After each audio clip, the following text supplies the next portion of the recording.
again for HebrewInIsrael.net, and this week I first want to announce that my plan is to have a video put out every Thursday. I'm going to try to do this. Hopefully I can find subjects that will enlighten others over different questions that people have. So obviously this will require you putting up questions. You can email me at HebrewInIsrael@gmail.com, or you can put comments on the video or on Facebook, whatever method you feel more comfortable with. The idea is to sometimes answer questions and to see what people are having difficulty with, which, by the way, is one of the reasons this video has been made. I'm making a screen film. Basically, I'm filming my own computer here, and there's actually a reason I'm doing this specifically in this format, because some of the images I want to use are online, and because I don't have access to every manuscript that I want to show, I have to use online images. But online images are a little dangerous because online images sometimes are copyrighted. So the moment I share something which is already anyhow online, I have to be very careful how I do it. So if I'm using something which appears, for example, in Google Images, or something off of someone's website, that is completely legal. It is allowed by fair use, and if I use someone's website, you can see where it's from and so on. I was burnt not long ago over a subject like this. I used someone's image. There was no sign of copywriting, and they still were able to find me and tell me, you just broke the law. So I am doing this. Anyone who has any complaints about images I might use here, hey, this is your image online. I am not presenting this image on my own website or anything like that. This is a Google search, and you can see this is a Google, actually it's a Safari window search, so I'm not breaking any laws. Anyone has any complaints, you can speak with me directly and we can see what can be done, though what I'm doing here is completely legal. Now, a question actually was raised because I put up a picture that belonged to me, by the way, I mentioned that I put up a picture of a scroll, which was my Esther scroll. It's been an Esther scroll I've been holding for a very, very long time. It actually was my army one. I actually produced a very small one. I paid a friend to write for me a very small Esther scroll so I can actually carry it with me in the army. And I put the picture up and I said, oh, this is based on the Yemenite tradition. Someone asked, and I think it was a very fair question, is it just looks like Hebrew. What do you mean Yemenite tradition? So what I'm going to do here today is a survey of different things that you probably know or don't know about scrolls and overall, and some history about calligraphy. I'm not going to go into the whole subject of Paleo-Hebrew and everything. I've made enough videos about that. So I humbly request not to go into that subject. It's been dealt with. I've spoken about it many times. So if you're interested to hear my opinion about this subject, whether you agree or disagree with me, it's your business. But if you disagree with me, at least be polite. I've had people write some really nasty things because it becomes an ideology and almost a religious thing for a lot of people. So if you disagree with me, either don't comment or just be respectful in the way you argue. Whatever the case may be, we are currently looking at a picture of a very, very old Torah scroll. You can see it's all tattered and kind of starting to disintegrate. But I'm bringing this image up because there are a lot of pictures out there. We'll start first of all with the material Torah scrolls are written with, or scrolls in general, and then we can go on to other things. So the first thing is, this is actually what we call tanned hides. It's the same basic material your shoes are made from, and it's a process that's been around for a very, very long time, and eventually was replaced by a lime process. Lime, I mean the white powder, not the lemon, where you actually put the hide through a process where you remove the hair with the lime, and then you actually put the skin into a hardening process and a drying process that goes through basically through that material the whole time. However, originally when people processed hides, they would actually try to keep the hide as close to its original form, which meant it was more whole, though this hide clearly has been cut down a little bit. You can actually see some of the letters kind of bobbing out from the back there. That has to do with how thick the hide is. But the basic idea is you have your dermis and epidermis, and basically what you have here, the side you write on is actually the epidermis. It's the upper part, and this is why it's so shiny. And this is actually a part attached to the skin. So I hope I got dermis and epidermis. It's been a very long time since I studied biology, but that should be it. And basically, you write with ink on this side of the animal skin if you're dealing with a whole hide. Obviously, you can break this down into two pieces, and then you actually have a thinner layer, which is the upper part, which is referred to in the Talmudic sources as doxostos, where you're supposed to write a mezuzah on, and then you have the thicker part on the bottom where it's called klaf, or you can reverse that. There are opinions who say it's the other way around, though it seems to be that this is more the opinion that fits more the Talmud talks about, but we're regressing it or something completely different. But the idea is that what they used to use in the old world were whole hides if they used animal products. It's very important to point out that no Torah scrolls have ever been discovered from a First Temple period. The only first scrolls that we actually start seeing are from the middle of the Second Temple. But what's interesting is that there actually is an argument that claims that Torah scrolls might have been written even papyrus. So it's a possibility, especially the fact that we've actually found some papyri fragments from the First Temple with calligraphy on them. The whole subject of the Torah, how it was written, and so on, is a very, very long, detailed subject that is very difficult to explain. There's a lot that we actually don't know, and therefore we really have to stick with what we know, which is basically from the middle of the Second Temple. The replacement of these tanned hides, which we call it tanned, is because it's a substance called tannin, which can be found in all of tree barks and certain unedible nuts that you can find, for example, oak trees and so on, and you soak the hides in the substance with water and a few other substances, and you basically harden it. You have to dry it out afterwards and so on, and then it becomes ready to write. This scroll here specifically, like many other scrolls, what they do is then they actually gently carve into the hide lines, so you can actually write in Torah scrolls. The lines are written above. The lines are actually created above the letters, so you're actually writing the letters hanging from the lines, not the other way around. Same thing, by the way, in the Dead Sea Scrolls as well. And it was a way to keep everything in one nice line. Though I'll be sharing an image in a moment which shows some of how crooked things are, how they used to write things in the old world. So today it's really built up into an art, and we'll actually see this art more and more. The classic thing that most people see, by the way, I'm going to click to another image just randomly, is the white with obviously black ink here. But there are multiple images here. You can even see one. It's a close-up, which will be important very soon for us for something else. But in any case, you basically have, or the very famous image that I see used over and over again by a lot of people. Usually the background is blackened out. That's the basic idea. And you can even see here, very small, but a scribe writing, or presumably writing. This is probably a pretend image. But basically, you write with ink with a quail, and I think the word is a quail. And in any case, these are loads of images, and you also have Torah scrolls, which are the very old style of using sticks, and then you wrap it in cloth, or the latter style. And yes, actually, this is the latter style of the boxes, either silver, silver-plated, wood, whatever it might be. Some styles are more like this. There are loads and loads of things. Whatever the case may be, there are basically two ways of wrapping a Torah scroll. The old one, which was cloth, which was preserved in the European tradition, or putting in boxes, which was actually used in more what we call presumably Sephardic. Some of them are really, really pretty, like this one. It's wood with silver and a whole bunch of other things, or just wood, mostly wood. I mean, this is something that less common. More common, you'll see the stuff more like this. But in any case, these are just the outside of everything. Then we start looking at actual inscription. So this is me attempting to enlarge an image here of a Dead Sea Scroll. This is actually from the Genesis scroll. So that's, first of all, it's a fragment. It's 4Q175. And as you can see, first of all, it's relatively crooked the way it was written. But what's more important for me here is the calligraphy itself. So this is Second Temple calligraphy. You can see it's really under-designed.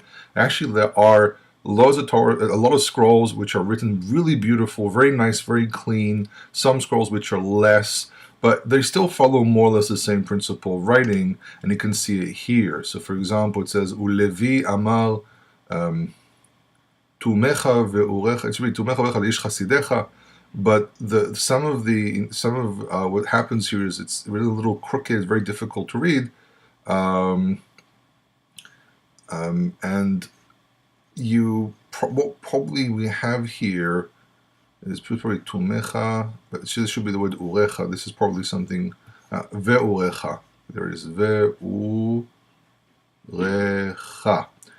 leish. So you can see this is a yud. But what you can see here is that the calligraphy is very, very, very simple. It's actually very different than what we see today. I'm going to zoom out of that because it's a little difficult to look at. It's very, very difficult to read this because it's very crooked. Being a scribe in the ancient world did not necessarily mean you had beautiful handwriting. It actually meant that you actually just knew how to read and write.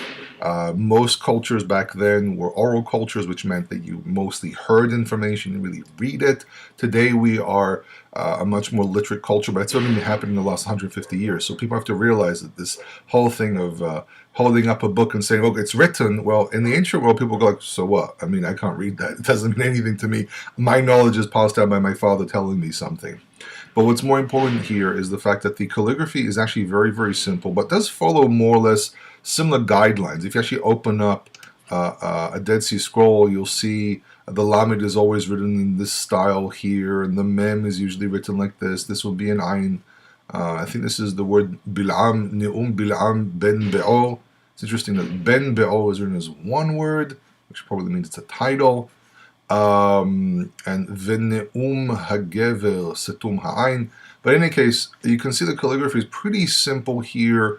But if, for example, you go to the Isaiah scroll, it's a little cleaner, a little nicer. But they follow a calligraphy basically developed from Paleo-Hebrew.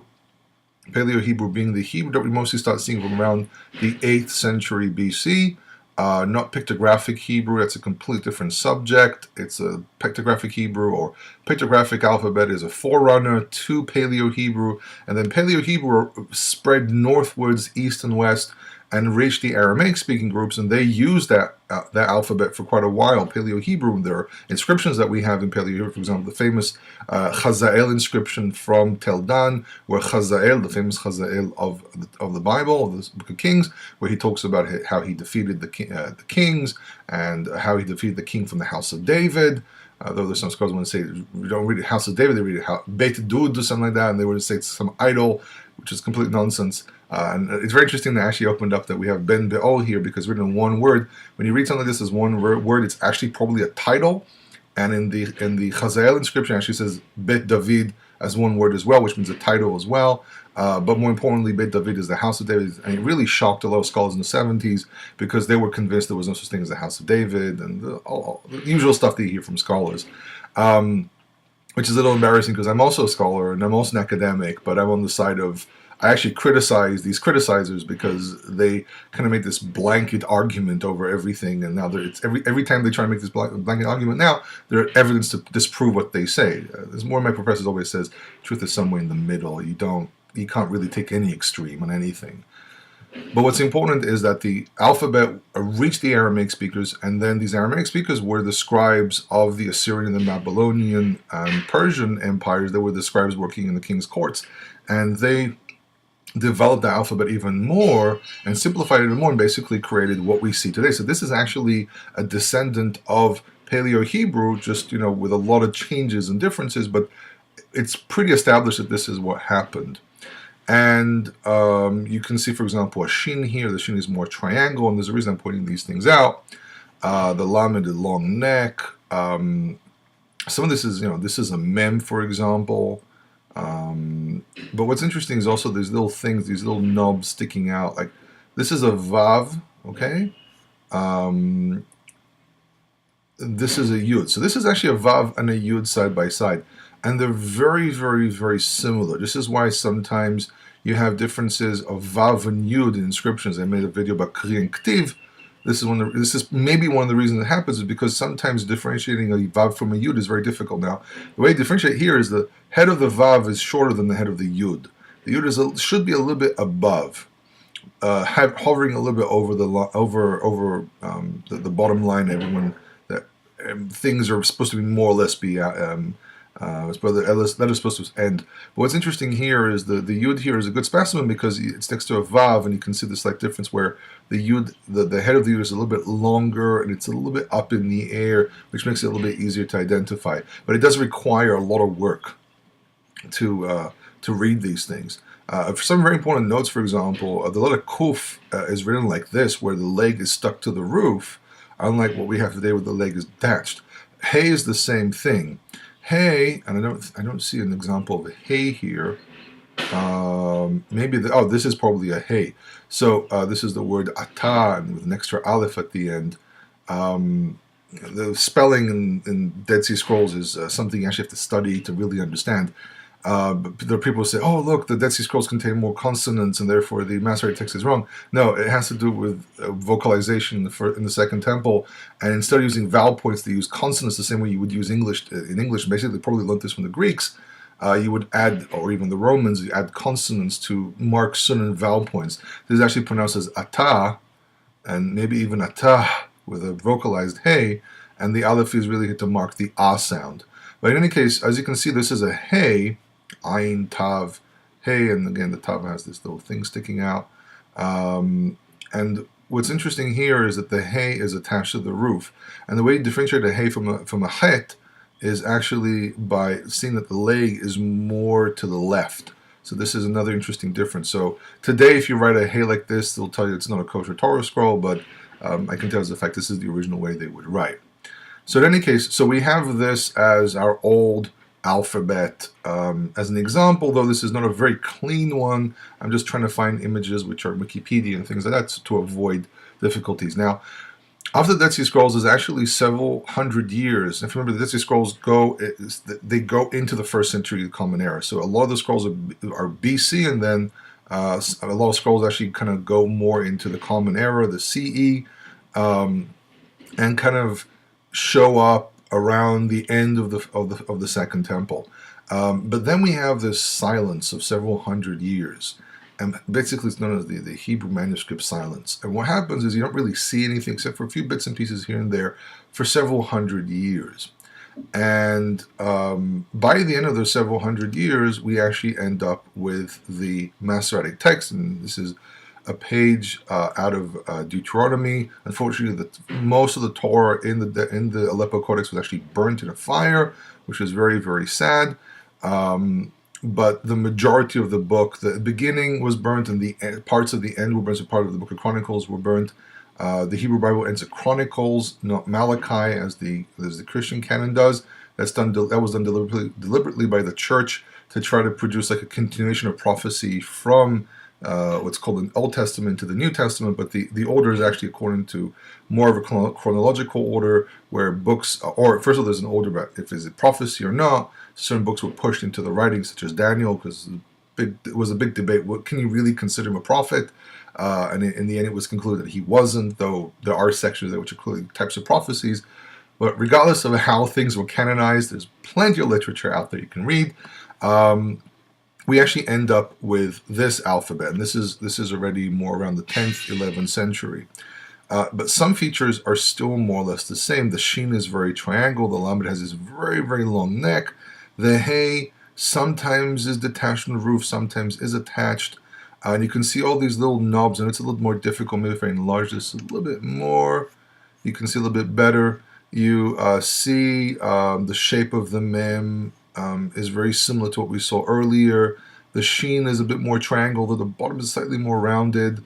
And this is basically what we can call neutral writing. This is just alphabet, the calligraphy used in the Mediterranean area, but probably used as well in Europe and so on. What we see today as calligraphy, there's a bit of a background story to it as well. But you can see the kuf is still attached to the roof. And this is probably the type of alphabet they would even use for Torah scrolls, because there really wasn't a difference. You wrote, and it was basically the same thing. Which, by the way, it's very interesting when you look at, for example, the Cairo Gniza. They found they're even just letters, like financial letters and everything, because people had a great reverence to the Hebrew alphabet. So even anything that was written in Hebrew was actually placed into a into a gniza. Gniza comes from the word ganaz, which is a place where you put things away. It's basically like a cemetery for holy books and anything basically in Hebrew. I actually have a gniza not too far away from my home, but today there's a clear separation there between the gniza. We actually have things which are handwritten, such as phylacteries or old mezuzot and so on. And what makes a mezuzah not useful anymore is if letters are cracking, falling apart. You can't really read it anymore. Each situation is a little different, but you can take these things to be fixed. Sometimes it's not worth it. Sometimes, for example, a Torah scroll will be fixed because it's a massive thing. But in any case, you can still see the line of continuation from certain features of Dead Sea Scrolls into these inscriptions as well. So this is still neutral. This is before you really start talking about Ashkenaz versus Sephardic or European versus North African and Eastern. But you can see here a lot of things. The Yud is already clearly different than the Vav, though this is really a Yud. But you can see a Yud here, and then a Vav here, and they're clearly written differently. Though there are some cases, like for example, the Yud here in the word Yada, where the Yud is a little bit more elongated, so it actually starts resembling a Vav. And this is why you have Vav Yud interchanges sometimes in books. Specifically the Kri and Ktiv situation and so on. So we have this is the Ben Ashel manuscript, the Aleppo Codex. Now a very interesting Torah scroll that I've been interested for a very, very long time are the Yemenite ones. And the Yemenite ones, besides the Yemenite Jews really, really keeping to the practice of writing on the tan hides, and there's a lot of scrolls here, by the way. We're going to go over some of them. So this is a typical Yemenite scroll, and you can still see the same features, but there's already slightly more stylistic things going on here. The shin becomes a bit more flat, which is a very common feature of the Sephardic alphabet. But you can see, again, the little knob sticking out like we saw earlier and so on. So this is a typical Yemenite Torah scroll. People wondering what are these circles here. This is actually something they would use, something with a bit of for example, like an end of a mechanical pen or something. You can do this, and you squeeze in, and when the dot is in between, it's actually a space. I think, yeah, it's a space between verses. Actually, you can see there's a larger space between the words here. This is the end of a verse. But when it's at the bottom, it's actually a mark of a full stop based on cantillations. But you can actually see a lot of inscriptions here, a lot of things. So these are a very, I actually think that this is from the Torah scroll of the Ran. Ran was a rabbi who lived over about 800 years ago. I think it's from the Ran. This is taken from the Marker Cafe. It's basically a news agency here in Israel. And you can see, again, very similar features, but there's some interesting things. Like, for example, the pei here is rounded. This is known as a pei melupefet. Rounded lipuf is to circle something onto itself. And it was they developed a lot of very, very specific practices of how they would do things that will mark writing as unique, or certain scribal traditions that people had. And this is where you start really seeing more and more the split between the European calligraphy and the Sephardic calligraphy. So this is a prototype of the Sephardic calligraphy, and there are loads and loads of examples of it. This is actually more Ashkenaz. I'm going to look at Sephardic for a moment. I think this is a beautiful specimen of a Torah scroll. It's very nice and clean. You can see these little lines here. So these lines are known as tagin. These are just developments of some of those little bumps that we saw in the calligraphy from the Dead Sea Scrolls. But this is a very, very beautiful specimen of a Torah scroll because it's very nice, very clean. All the letters are very, very clean. And this is like a stage before we really become Sephardic. So this actually resembles quite a bit what we find in the Aleppo Codex. And these things just develop more and more. And this is, by the way, the variance of color of hides depends on what they processed it with. So sometimes it's going to be yellow. Sometimes it even can borderline with white. I've actually seen a process that makes it white, but still a tan hide. And this is where we start. This is, again, another case of a Sephardic Torah scroll. This is probably a couple hundred years old. This actually could be Moroccan based on what I'm seeing here. But again, I'm not that big of an expert in these things. But you actually start seeing the more Sephardic style. Some of this you won't see anymore because several decades ago someone started telling all the scribes they should do something very specific. So the Sephardic alphabet, the Sephardic style and the Ashkenaz style started kind of resembling one another at one point. But these are beautiful examples of very clean, very nice Sephardic Torah scrolls. And then this is a very interesting one. This is a European Torah scroll, and you can see if you open up a European Torah scroll today, it wouldn't look anything like this. It's much more. You can see there's a lot of these little lines, and it's very rounded. The letters are very rounded. You see this kuf, for example, has a rounded leg to it, and the bottoms are slightly more rounded. The people were less specific about how they wrote in the older times. If it looked like the letter, that was it. There were some specifications you had to be very careful with, like, for example, not making certain letters look like other letters, and so by reversing them or putting them incorrectly, such as the case, for example, of a tet and a pei, because if you actually take a tet and you kind of flip it on its side, where the opening faces the left, or you take a pei and you flip it on its back, it starts resembling a tet. But in overall, the rule is that if it looks like the consonant, then we're perfectly fine with it. So this is at least to me, it seems to be, this is a couple 100-year-old. The reason I say couple 100 years old because of the chet here. At one point, there was a rabbi in Cologne, in Italy, there's a letter by him where he starts talking about these appearances of a chet that's built from like two vavs or two zayins with a little roof on top. He talks about this, so that this is about 450 years ago. So this is a couple 100 years old. This might be even less, but this is a very, very interesting example of probably I want to argue a Southern European Torah scroll. But again, there's actually an organization that deals with calligraphy, Jewish calligraphy, and everything. We can probably ask them and know exactly. But we start seeing a split. The European calligraphy starts resembling what we call Gothic calligraphy, Gothic inscriptions, and the Sephardic kind of try to maintain the more simple way. Like, for example, again, this is another beautiful piece of Torah scroll, clearly probably about 500 years old, according to what it says here, or more than 500 years old. And it's beautiful, it's really nice, it's very clean, but you can already see the kuf has been detached. The sheen, again, with the reversed vav inside and the flat bottom. And you can start seeing this development here into what we know today as Sephardic manuscripts. And then I just want to show a European one. So a European calligraphy, and I had here, well, there's plenty of them, but here's a good one. This is turn of the century type of calligraphy, turn of the century, 19th century, 20th century. And for people who actually studied, if you even use the font Goth in Word, it will slightly resemble this. And this is where European calligraphy really started taking all the sharp edges and making it really, really specific. Now, this calligraphy is not used anymore, by the way. The calligraphy you would see today mostly is this. And this is a calligraphy, I'm going to let it clear up. It takes a moment sometimes. But you can already see this calligraphy is very, very clean, of a very, very specific nature. And I wish this thing would move a little faster. But this is a calligraphy of a very, very specific nature. And this calligraphy was developed in Jerusalem about 90 years ago by a specific scribe who came out and turned around to all the different scribes, and he said, I want everyone to do the calligraphy under these rules. This thing doesn't want to open. I probably can see it, but he really put in guidelines of how to write it. Now you can still find the old style Torah scrolls, which were used, and maybe this is a comparison one. No, it's not what I wanted.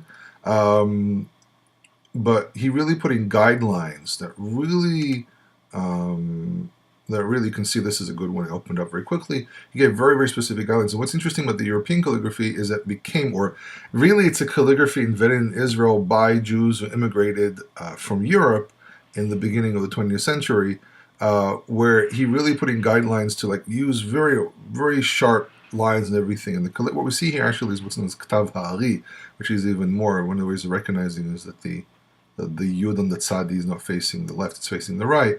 But it's still the same type of calligraphy. And what he basically did there was he put these guys very, very specific lines, very specific ways of writing. He actually gave these rules, and he made charts and everything to explain to everyone how he thinks it should be done. And as always happens with certain people in the Jewish world, they kind of go like, okay, this looks like a great idea, let's adopt this. to a point where sometimes people will disqualify Torah scroll because it doesn't fit this thing that they recognize. And the Sephardic calligraphy kind of got affected by this, and you can see this is a beautiful piece as well. They kept the basic guidelines of the Sephardic calligraphy, where you can see it's a little bit rounder, the shape is a little different, and but you can still see this feature of the sharp edges, which is obviously been influenced from the European calligraphy. So this is basically how you differentiate them today.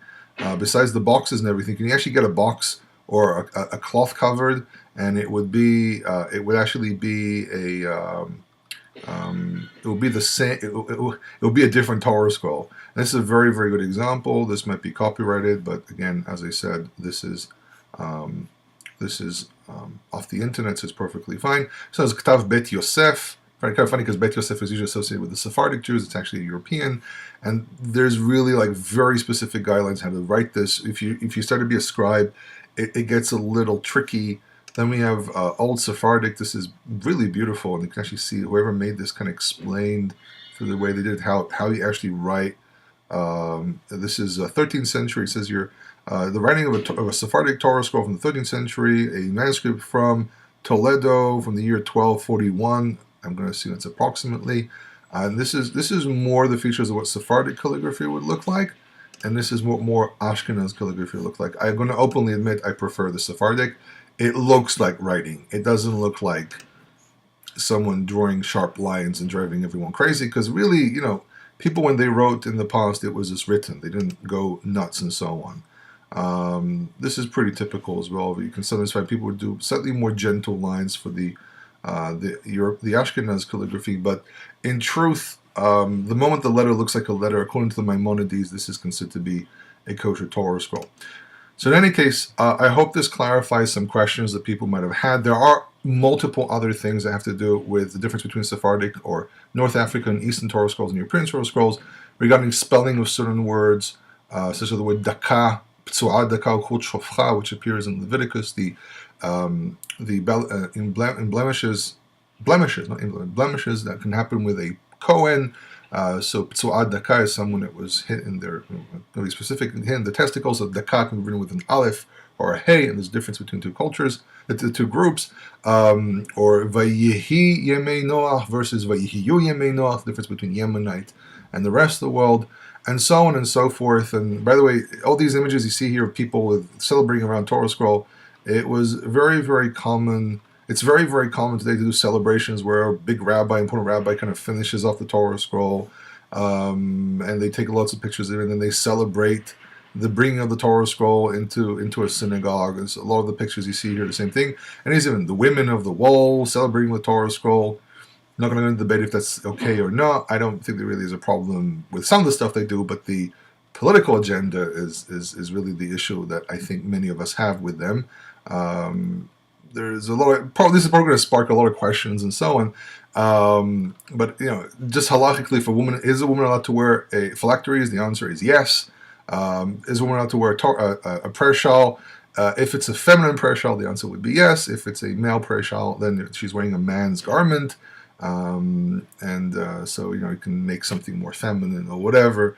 Is a woman allowed to hold a Torah scroll? The answer is yes. Is a woman allowed to read from a Torah scroll? The answer is yes. Again, these are all halachic things that actually exist. It's just the issue of the political agenda these people push. It's a completely different subject. I might talk about this one day more in detail, what the issue is, and you can see all these from Jews, as we call them in Yiddish.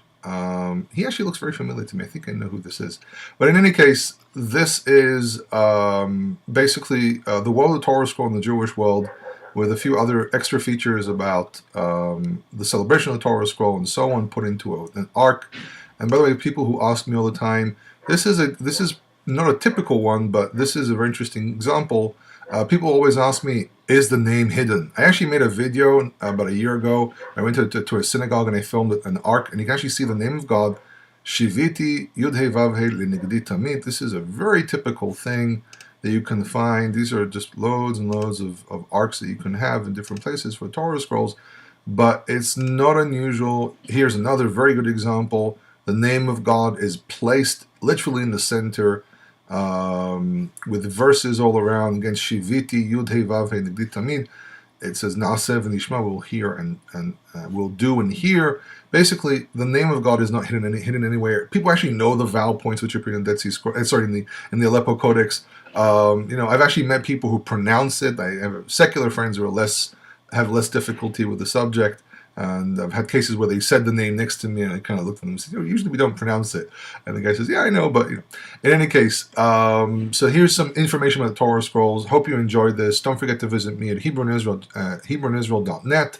That's the website. We actually moved the website to WordPress. It's a much nicer website. Hebrew in Israel on Facebook. And if there's any questions, you can comment here. You can send me an email at HebrewInIsrael@gmail.com. or contact me via Facebook, whatever method you feel comfortable with. In any case, I hope you enjoy this. Kol Tov.